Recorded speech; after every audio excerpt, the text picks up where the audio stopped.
अजित पवारांच्या अडचणी वाढण्याची शक्यता. शिखर बँक घोटाळ्याप्रकरणी आर्थिक गुन्हे शाखेच्या क्लोजर रिपोर्टवर अण्णा हजारेंचा आक्षेप. अण्णांनी इतरही घोटाळे उघड करावेत, राऊतांचं आवाहन. खासदार निलेश लंके वाद्याच्या भोवऱ्यात. पुण्यातील गुंड गजा मारणेकडून लंकेंचा सत्कार. जिथं सत्कार करण्यात आला ते घर गजा मारणेचं असल्याचं माहीत नव्हतं. निलेश लंकेंचं स्पष्टीकरण. राज्य विधिमंडळाचं पावसाळी अधिवेशन 27 जून ते 13 जुलै दरम्यान मुंबईत होणार. 28 जूनला मांडला जाणार राज्याचा अर्थसंकल्प. नागपूरच्या धामणा गावात तणावपूर्ण वातावरण. स्फोटातील मृतांचे पार्थिव स्वीकारण्यास नातेवाईकांचा नकार. चेकसह लेखी आश्वासनाची नातेवाईकांची मागणी. तर मालक शिवशंकर खेमकाला पोलिसांकडून अटक.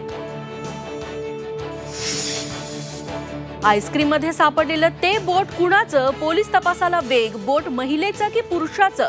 किती दिवसांपूर्वी बोट तुटलं? फॉरेन्सिकच्या मदतीनं तपास सुरू.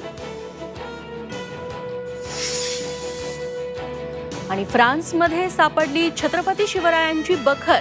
मोडी लिपीतील हस्तलिखित स्वरूपातील बखरीत शिवरायांची संपूर्ण कारकीर्द. गुरुप्रसाद कानिटकर, मनोज दाणींचं संशोधन.